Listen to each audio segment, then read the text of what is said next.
Those poor souls sure are pitiful, aren't they? Lisa, the disdainful daughter-in-law, never misses a chance to look down on me with scorn. Even though she's a grown woman in her 40s, every time she visits our house with my son, she has a sarcastic remark ready for me. Not long ago, it was my husband's birthday. While I was busy preparing the meals, she just sat in the kitchen, under the pretense of helping, constantly bad-mouthing me. However, whenever she'd see my son or husband, she'd quickly change her tone, take some food I prepared to the living room, but then quickly return to her jabs. But when she's in front of my husband and son, Lisa suddenly turns into the perfect daughter-in-law. It's as if she's putting on a show of how considerate she can be. In their presence, she'd offer to help me and chat with a bright smile, oozing charm. Who could have imagined that this two-faced nature of Lisa would ever be exposed to my son and husband? You'll learn soon enough that the world isn't as forgiving as you think. My name is Rosalind. I'm 70, but my husband Mateus and I still enjoy our little adventures. Our son Anthony is a 43-year-old office worker, married to Lisa for about 5 years now. Before getting married, Anthony had moved out, and for a while, it was just Mateus and me at home. Then, out of the blue, Anthony brought Lisa home, mentioning they were seriously considering marriage. We were quite taken aback, as he had never brought anyone home like that before. Turns out, Lisa's father runs a well-known company, making her somewhat of a princess. One can't help but wonder how my son met someone like Lisa. We live in a small town, and that company is the most popular grocery store in the neighborhood. The company's employees, including, of course, Lisa's father, often shop there, and I frequent the place myself. Anthony sometimes stops by to shop on his way home from work. Maybe their paths crossed there without my knowledge. I haven't gotten the full story, but apparently, Lisa's father took a liking to Anthony and initiated the match with Lisa. At first, seeing Lisa's graceful demeanor, my husband and I were thrilled, but we soon discovered her truly unpleasant nature. The couple lives just a short 10-minute drive away, so they visit often. Mateus and I love visiting antique bookstores. Upon learning this, Lisa once scoffed, "Why bring home such old junk, collecting trash?" Knowing I like to walk to shops, even if they're a bit far, she'd mockingly laugh. "Can't afford bus or train fare? How poor can you be?" She only spouts these insults when my husband and son aren't around. She's meticulous about spewing venom only when she's certain I'm the sole audience. For instance, when Mateus begins to rave about our antique bookstore visits, she'd gleam, saying, "Old items have a unique charm, don't they? It's fascinating to connect with things lost to time. Such a wonderful hobby." And if Anthony mentions my routine walks to the store, she'd chime in with, "It's nice on the way there, but the walk back is tiring. Yet you walk every single time, Rosalind. You're so health conscious. I genuinely hope you live long." This facade putting on her best face for men and showing her true colors to women is aggravating. Such behavior, especially towards those of the same gender, is highly dislikable. When I was stressed over the dynamics in the neighborhood association, she once quipped, "Why not just charm the men? Perhaps it's too late at your age." Although I have little interest in Lisa's social life, she chatters so much that I inadvertently end up learning about it. Despite being in her 40s, Lisa seems to have no female friends and mostly discusses her relationships with men. Recently, despite Anthony working, she left all household tasks to a housekeeping service.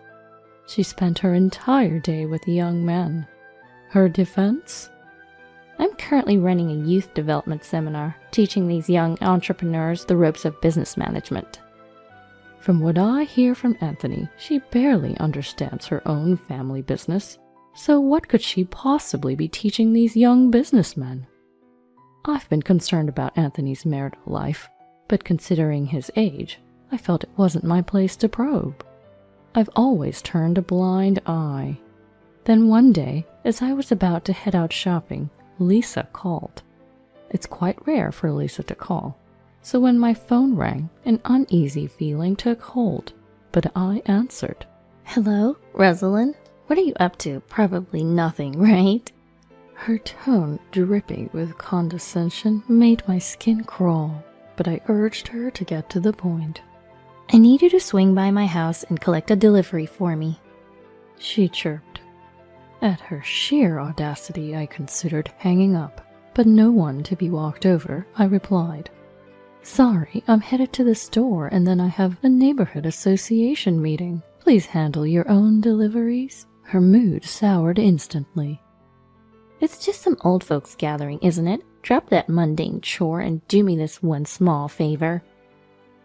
I was taken aback. The neighborhood association is serious work. As for your delivery, you should manage your time. If you can't, perhaps ask for a re-delivery. Currently, I'm serving as the vice president of the neighborhood association. Members rotate responsibilities, and this year it was our turn. During our gatherings, we assign roles like president, vice president, treasurer, and etc., and plan community events. I had unexpectedly been appointed vice president, and today was our meeting day. I couldn't possibly miss it for any trivial reason. Somehow, Lisa believed my involvement was due to sheer boredom, and she often insinuated that I was a penny pincher. Now clearly annoyed that I countered her, she lashed out.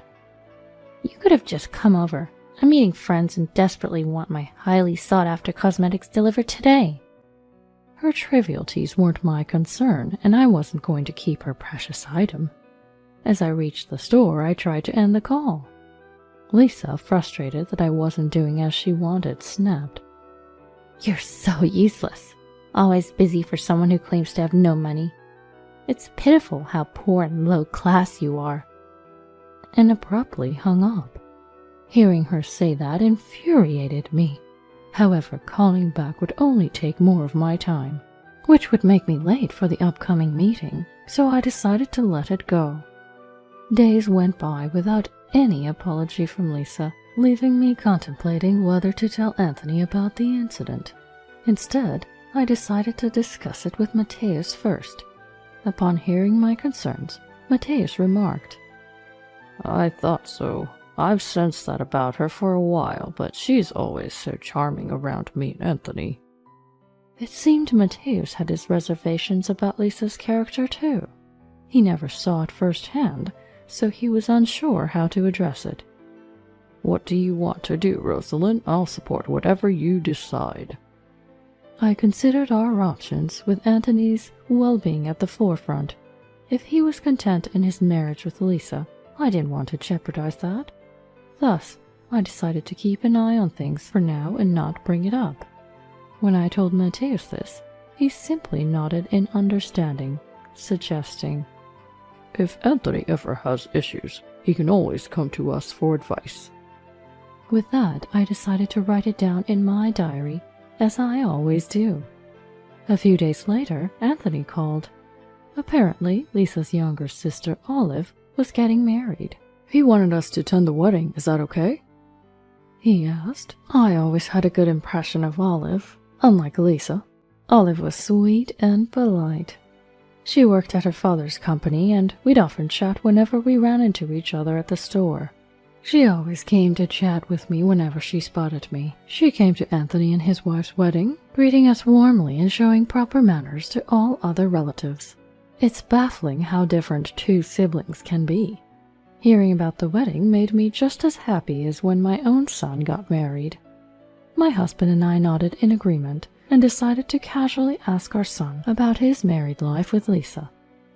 Ah, well, he hesitated and then went silent for a while. When I told him he can always talk to us about anything, he responded vaguely and quickly hung up. A few months later, it was time for Olive's wedding day. During those months, Anthony and his wife did visit us, but Lisa never apologized, or even came close to me. Not that I minded. And then the day of the wedding arrived. As the reception started, it was clear that Lisa had too much to drink and was pretty tipsy by the middle of it. But Lisa, being Lisa, didn't want to ruin her sister's big day and behaved herself until the end. After the reception, with her face flushed red, Lisa approached me. With a sinister smile, she looked me up and down. As I was about to ask her if there was a problem, she spoke first. Hey, poor thing, did you bring a wedding gift? Wearing that shabby outfit? I guess poor people like used stuff, huh? She slurred her words because of the alcohol, but her disdain was clear. Maybe it was the alcohol talking, but she was acting big not just in front of me, but also my husband and other relatives. From the corner of my eye, I could see my husband's puzzled expression. Lisa's comments were enough to stir whispers among the relatives. Some stared at her, others looked pale and shocked. But Lisa, undeterred, continued. Even at your age, working a part-time job to make money and still wearing such a tacky dress is pathetic. Look at my beautiful dress. Guess that's all you can afford. Amid her boisterous laughter, Olive, looking upset, stepped in. It seemed the loud conversation had caught Olive's attention. Hey sis, what are you saying? Though Olive scolded her, Lisa for a moment looked guilty, but quickly reverted to her spiteful self. Just look, Olive. That dress looks so old and second-hand. Do you not know? This dress was specially ordered for our wedding. Yes, this dress, out of respect for Olive, who I love dearly, was custom-made for this celebration. And the jewelry I wore with it? Timeless pieces that will shine forever. I've been considering gifting this jewelry to Olive as a celebration gift. Before the ceremony began, I visited Olive to offer my personal congratulations. Olive, being the observant person she is, did not miss noticing my dress and jewelry. We talked about it, and I mentioned my plans to pass them on to her. Naturally, Olive declined the offer, but considering her like a daughter to me, I insisted, and she eventually accepted, tears in her eyes. Ideally, I would have done this for Lisa, however, due to her continuous actions, the thought never crossed my mind. Upon hearing Olive's words, Lisa's mood shifted dramatically. She snatched a glass from our table, wine sloshing dangerously close to the rim. Why would you do that for Olive? It should be for me. The wine was on the verge of spilling from the high-raised glass. Before she could make a scene, Anthony and the groom intervened. "What the hell are you doing, Lisa?" Shouting back, Lisa became even more defensive. In her agitation, she spilled wine all over herself. All present watched in stunned silence as wine dripped from her chin. Recovering quickly, Lisa's face went pale. This dress was expensive to rent. Shouting loudly, she grabbed a nearby cloth and began wiping her dress with it. That cloth was the tablecloth from our table, and it quickly soaked up the wine, turning a deep shade of red. You ruined my dress. You better pay for the dry cleaning. Just because you're poor doesn't mean you get a pass. At her unjustified outburst, Anthony finally lost his patience. Holding her arm, he shouted, "You keep calling her poor, but you know the company you're living off of? It's supported by both her and Dad." Hearing those words, Lisa stood in shock, mouth agape. We've never had financial troubles.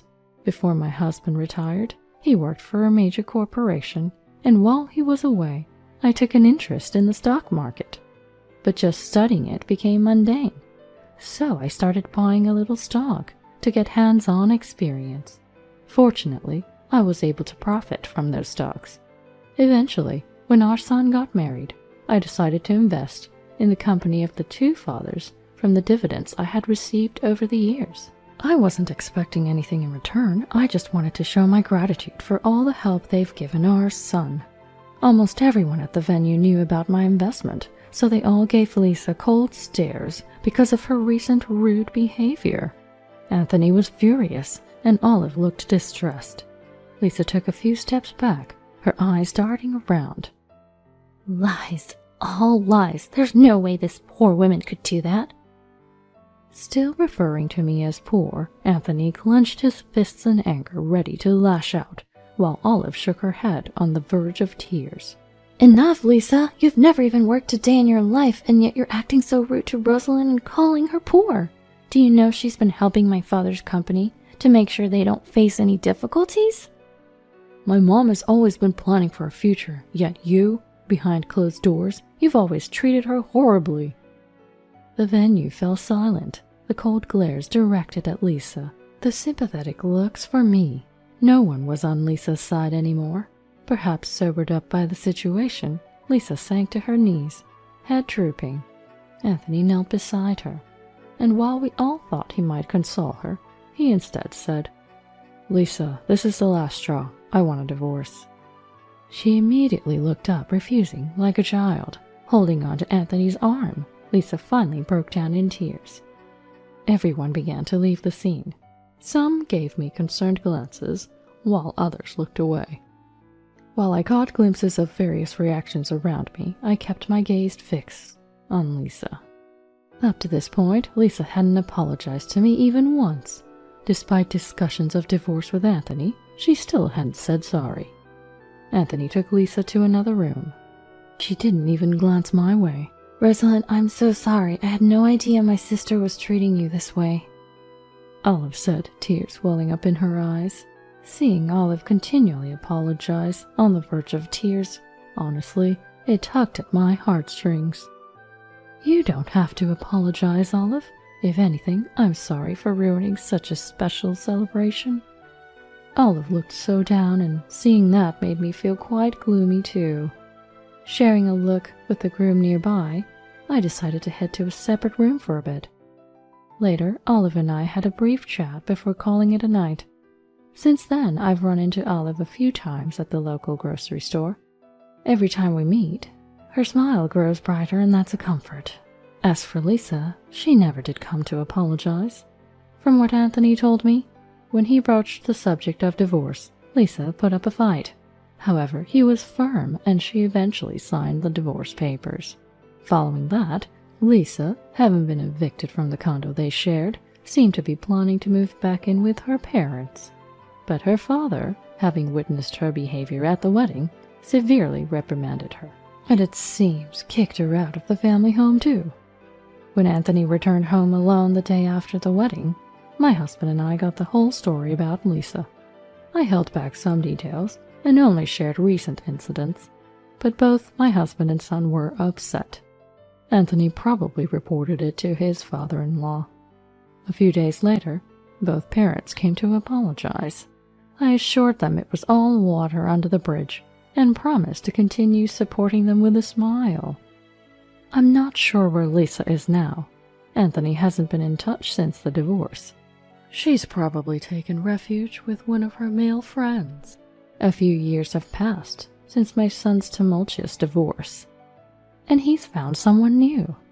His current wife is very polite and courteous, and we occasionally meet up for tea. She gets along well with my husband too, sometimes borrowing from his rare book collection. The two of them often indulge in conversations about books over tea. As for Olive, despite the tumultuous event, her relationship with her husband seems strong.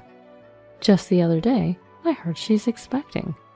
I look forward to spending happy days with my husband, thinking about a baby gift for Olive and her soon-to-be family.